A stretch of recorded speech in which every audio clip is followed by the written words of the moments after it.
of the BP, right? I mean, it came through onto the phone screen before it came on the screen. So the Mai Shiranui, the Musashi bands, and then obviously the Hulhuan and the Dolia bands. I think these are all fantastic bands, and Influence Rage are looking to go for the prio pick again for Doom. Okay, same, right? I think we are all in agreement that it's not a draft error, it is an execution error. So I don't think it's nothing too bad going in for the side of Influence Rage.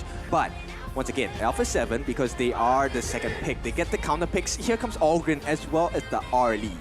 Consistent damage over time from Allgren and huge burst from Arlie. Look, ALPHA7 Esports is just like, hey, if you're not going to ban the Augur, you're not going to pick it, I will just happily pick it up again. If it ain't broke, why fix it? Yeah, I mean, they go for the Lung this time around, but they go for Zhang Fei as well, so there's a bit of more of a front line on the side of Influence Rage. So yeah, let's see how they can get Petroni going further with the helps of the Zhang Fei, right? Because that's what's really going to be making the difference. The Diadea is going to be taking a little bit of a backseat in this draft, and they are going to go for the Motsu once more. So Mana Freeze getting that dream again.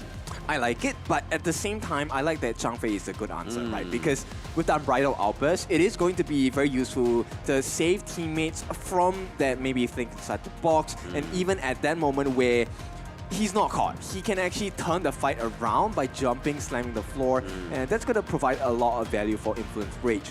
But at this time, the mid lane battle is what I'm really concerned about, right? Because we've seen Hyken on this Princess Frost play the maximum effect. Cozy, a very strong mid laner as well, so I'm curious to see what kind of mid lanes they're considering at this point.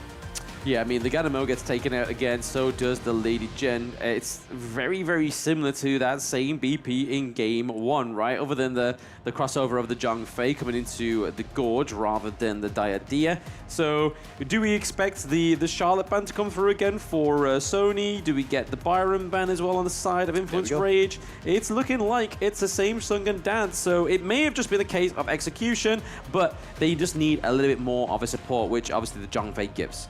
Okay, so they ban out the Princess Frost, and this points me in two directions. I'm looking at the Shangguan coming in, because we have seen that Shangguan is a viable solution, not just against the Allgren, but also against Mortar, because if she times it correctly, that finishing stroke will be able to avoid that think inside the box as well. Yeah, absolutely. There's a lot of ways in and out when you are playing the Shangguan, but I think with how well Mana Freezer played that Motsu, it's kind of like, it's not a case of trying to dodge the think inside the box, it's kind of just trying to make sure they don't get hit too many times by the Cannon Blast. Yeah, for sure. That was pretty irritating to deal with, right? But, for ALPHA7, that's the game plan. We want to be disruptive. And I like this pick on the hey no, so he's going to be in the middle, and it's not looking good. It feels like ALPHA7 has 1 foot through the door already. I mean, we could look at this as Allgren in the Clash, we could look at this as Hino in the jungle, right? We could see something else come into the mid lane here, but right now, it's going to be really interesting to see if that is going to be the case of the Hino in the mid lane, and then Allgren is going to take place back onto the jungle. But as of now, that is a lot of poke, right? You've not only got the Cannon Blast, you've now got the Scepters of Fate, which do a lot of damage. Okay, so they're going to respond once again with the Da Chao and Dharma. Okay, I like the Dharma pick. Questioning about the Da Chao pick, because like I said, it's the long-reaching arms that ALPHA7 has that really turn the game kind of sour for the side of Influence Rage. Yeah, especially in that mid lane, right? I mean, Hino has the range. He doesn't have to get anywhere near the Chao, and he's able to just poke, and it can be a very impressive pick, just like the Motsu, but I feel like they have a lot more damage potential on the Hino. If it is going to be the mid lane, we'll soon find out in 3 seconds. So the last pick on the side of ALPHA7 is going to be the Byron. So yes, Allgren once again got over to Benignus, so let's expect a pentakill this time, right? All right, very big expectations coming in from the side of just Blam. Yeah, you're putting a lot of pressure on Benignus, right? Just like, oh yeah. Why not? Why not? This is going to be an interesting one. But we're going to go into Game 2. We're going to find out exactly how Influence Rage strikes back. Do you guys think this draft is good enough? Yeah, I mean, it worked for ALPHA7 in Game 1, right? So, very similar, just with the addition of the Hino rather than the Princess Frost. The Winter's Coming wasn't like the main mechanic, right? It was a zoning thing rather than like a game-winning mechanic or part of their draft of Game 1. Yep, you know what? If you felt like ALPHA7 had a choice in game number 1, ALPHA7 is going to look like they have absolute freedom in game number 2. All it takes is just one Scepter of Fate landing, and the fight starts to turn sour for the side of Influence Rage. Yes, that's Cannon Blast, and the Scepters are a rangeful rage, if that makes sense. If that is Shakespearean, let me know in the chat. But hey, right now we're seeing that ALPHA7 already trying to overextend, right? Trying to get those side creeps from the side of Influence Rage, trying to get a little bit more resources, get that gold lead a little bit earlier. Yep, and they force Vilao to use the smite, which means this is one camp taken away from their own jungle for the side of Raikou. Yes, it slows down Raikou's pace and it slows down his goal. But right now, a lot of things going on into the mid lane. We see the Death's Precipice come through and the Path of Passing for Benignis, just trying to open up the potential of a 2v2. Yeah, and at this point, look at the stuns. Once again, a replay of game number 1. Mano Fries are just doing so much work for the side of ALPHA7 again. You gotta work right for that dub, 2 back-to-backs. Because I mean, if it's anything like last series, this is very similar because of the way they approach this game 2 is, hey, we've got a good team comp, we just need to fix one little factor, right? And maybe that'll be the case that they need to go for. Is just the Zhang Fei is gonna make sure that this is a better game for them, right? Yeah, and right now I'm really concerned about how Influence Rage is going to try and check rushes and stuff like that. Now, normally we have the quote, curiosity killed the cat. The ending quote is satisfaction brought it back, but I don't think Influence Rage will have any satisfaction if they don't have the early game lead. Yeah, it'll be hard for them to come back, right? It's hard to play on a Ogren that is behind. Yeah, and at this point, ALPHA7, once again, they step into the jungle on the side of Influence Rage off the top. Raikou being threatened once again. Raikou looking to go for this one. It looks like he does get the smite and he goes away, but Benignis is going to get first to fall. He's going to give up first blood. Vilao will take that one. It's a big win, right, for the side of Influence Rage. A different story, but once again, Mano Frizer, he just wants to be an irritant and probably try and stop them or delay this take. Yes, try and delay. I mean, now they're paying back that effort, right? They're going into the side of ALPHA7's jungle just to pick up some more resources than what they've already lost. But the goal difference is not much in the terms of these two teams still. 2 minutes in, we're almost at that 3-minute mark. And then we'll be looking to see which of these teams can set up their farm lane to the point where the Tyrant is going to be an easy acquisition for them. Oh my, he gets pushed back with a Forbidden Domain. He's going to lift step back. And again, every little jungle camp is going to be contested at this point. Influence Rage just trying to take the fight to the enemy here. Yeah, this is a much better gameplay, right, from the side of Influence Rage. So, which proves the point that it was an execution error, because now it seems like they're much more aggressive. They have a clearer picture of what they need to achieve. But the true test is in about 45 seconds. Yeah, and Raikou going in for this one. Benignis gets stampeded up. He's going to try to get away. The Conductor Souls, he's out healing this, but the Wind Slash is going to be too much, and Benignis is going to go down. Icon just throwing out those scepters, but not really much he can do. ALPHA7, Esports, Benignis not having a great game. He can't, because at this point, it is not enough. They don't have the itemization for Haikon, and until he gets those damaging items, or even the defensive items, he is not going to hit the mark for ALPHA7 just yet. No marks are being hit for ALPHA7, but if we're looking here, the goal difference still, after that, another kill pickup is still not way ahead for Influence Rage. These neutral objectives are up now, and you can kind of see that there's 4 out of 5 ready and able to try and take this Tyrant. Trony just scaring them away with the Flaming Palm. The Leaping Savior keeping them up, but they've got the Tyrants, and then Raikou will take this one. The Unbridled Outburst pushing them back. ALPHA7 Esports look to disengage at this point. Yeah. Yes. Small L. Small L. Like love with a small L, but already. He's going to go with Mad Slaughter. He's going to connect on this one, but no, he gets back out. Yeah, nice. So that was so irritating, right? The fact that the Sea of Fate sends him back. He can't come back. Petroni gets the nice little pick off. Sony is here. He's looking to go. He gets the Enlightenment, but they got the knock up on Benignis. And Benignis now level 7, a full level behind Raikou. Yeah, it was really well played there. The portal came through, saved the Zhang Fei. Zhang Fei came back and was like, hey, baby, I'm back. And got a great setup there for Influence Rage. Oh, Vilao takes it again with the smite here. The Zhang Fei smite has been paying off. Takes away the blue buff yet again from Benignis. And this is the basic smite, right? This is not the enhanced smite once you get the items as well. And so ALPHA7, once again, looking to struggle a little bit in the early game, but this is exactly what happened in game number 1 as well, right? So ALPHA7 was behind by a little bit, but once they hit the stride, points, then the game started to swing in their favor. Yeah, and this is a little bit different because Beningus doesn't have the greatest of starts thus far, so somebody else on this team needs to pick it up. I'm assuming it's going to be Haikon or Almaini, but again, we'll have to kind of see how this game plays out. Yeah. Yes, sir. See how it does play out right now. We see a bit of a presence into the mid lane. They want to kind of trade and take as much resources there for Orgren to kind of give him that leverage to get to where he needs to be from that game 1 matchup. But yeah, like you were saying there, Hauler, it's a different kind of Orgren this time around. He's not having the chance to shine. Yeah, simply because of the junk fee as well, right? So Mano Fraser, I'm curious to see if he's going to go for the Mask of Agony again. Probably the first item he's looking at is that Dawn Line. Almighty going in for this one. No, he's just going to list that back. He's going to pump fake that one. Oh yeah, they definitely want to put pressure, right? This makes the game a little easier to stomach for the side of ALPHA7 because they're trailing by about 2,000 gold at this point.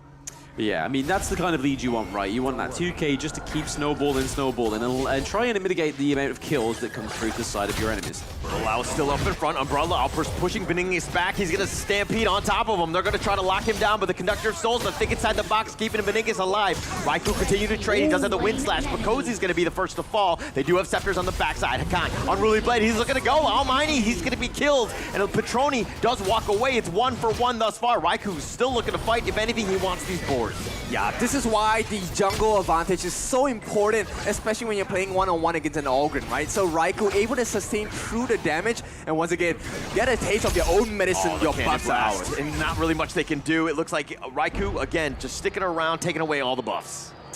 Yeah, a nice play there from Influence Rage. A lot of coverage on the Gorge, right? They were pretty much here, there, and everywhere. But right now, ALPHA7 are trying to pay back some of the damage that's been dealt. 19k to 21k. So not the biggest difference, but still a lead that you'd rather be in favor of than behind. But Benignus is just not having fun. He's not being given that room to shine, right? The Mano Freezers, Cannon Blasts aren't hitting correctly because of that Zhang Fei. If Bilal takes that on the chin, it's harder for him to come back. Look, Beningus is playing Honor of Kings. You know he's having fun. Oh, yeah, for sure. Time. Right now, it's about that Long Night Guardian that's already halfway built for the side of the Dun, right? So Raikou, he was sustainable before, but he's going to have even more longevity now. Looking for the pincer. Unruly Blade catching off Freaks. They have the Koi Tide, the Severing Surge, the Force Field Suppression, keeping him alive. He does shift away. Petroni chasing him down. He has the downpour, but how much is he going to commit? He does get the pickup, but Petroni, he could infinite fastness if he wants to go. Hakan looking to go for this one. He's getting a little bit low. It looks like he's going to see a fade on out of this one, but it looks like they're continuing on. Hakan is sticking around, throwing out those scepters, just trying to stay alive at this point, but Freaks down for about 10 seconds. I think that should be the end of this fight. Yep, they try to stop the bleeding. They want to get something in return as well, but they can't do anything against the mid T1, and it's something that is so frustrating for the side of ALPHA7. Now, nice stunts, but take a look at it. There is not much value anymore. Not too much value. Raikou still up in front, being this tank, this menace, this bully. He's eating the scepters and he wants more because he wants your buff. He's the buff machine. He will take this blue with the Wind Slash and they walk away. Look at the last 3 flaming palms coming in from Petroni onto, I think it was a Mano Fraser or Freaks. It was extremely painful. Yeah, I mean, that was like, what, 2/3 of his health gone? That was crazy, but it looks like they've just taken the second turret of the game for the side of Influence Rage, so a lot more damage. Those flaming palms could have been a definitely one to Mano Freeze if they had that Tyrant buff a bit sooner. Yep, I like the decision making here, right? Because they completely ignore the Overlord. They instead chase the Tyrant because they know that they are willing to take a fight against ALPHA7. One more fight, it puts them too far behind on the side of ALPHA7. Yeah, too far behind, but right now, that's what they're trying to stop, right? I mean, Mano Fraser is just trying to keep oppressive over these walls, making sure that they don't try and gank this mid lane, because you got Dune, you got the Chao, you've got Haino, you've got the Orgren here as well, just trying to make sure that neither of these T1s in the mid lane fall. Yeah, Raikou already having a 1 to 2 level lead. Unruly Blade goes right on the Haikon. Oh, he gets knocked back. Haikon, oh, taking so much damage there. Yep, look at that one combination, right? One combination, Haikon is left at half health. So this is the level advantage coming to play. This is the item advantage coming to play as well. Oh, the Living Savior over the wall. Bilal finds it, but the Umbrella Alper's pushing him back. Beningus has actually been slowed away for the Conductor Souls and the Path of Passing. He's trying to cheat over, but not able to do so. Mano Fraser, Peacemaker's back. Almighty, not as lucky. He's going to try to jib and jab, but he actually gets killed. There's a double kill going the way of Zodi. Yep, it's a slip and slide, but a slippery down slope for the side of ALPHA7. They lose 3, which means, once again, Shadow Tyrant in the hands of Influence Rage. And one of the 3, right, was Benignus. So these are 3 neutral objectives going over to the side of Influence Rage. But I think the thing that's going to open up a lot more here is that mid lane whilst these 3 are down because Heino's not here. But let's take a little replay on how this happened. Yeah, very big turn, right? It's all started with that unbridled outburst, catching Benignus right on the edge of that skill range.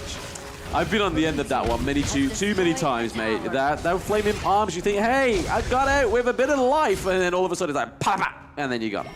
Yep, instant kills here. Raikou now just adding salt to the wound because he's just completed that Ominous Premonition. Mano Fraser not looking too healthy at this point. Oh, the Cannon Blast was avoided by Vilau. He's going to chase after them. Just Mano Fraser's kind of playing a little back. Peacebringer, the Cannon Blast keeps him alive. Freaks now might get caught off. Vilau's looking for the angle, not able to do so. They go under tower, but nonetheless, Freaks gets to safety. Oh, that was a triple Cannon Blast, right? That was a nice little bingo shot for Mano Fraser, but hey, it could be his best cannon shot as possible, but when you're playing from behind like this, it's hard to kind of make any heads or tails of it. Yep, it's just an emotional satisfaction. Oh, I got the hit, but where's the damage coming in, right? Nobody is strong enough to do damage against the likes of Influence Rage.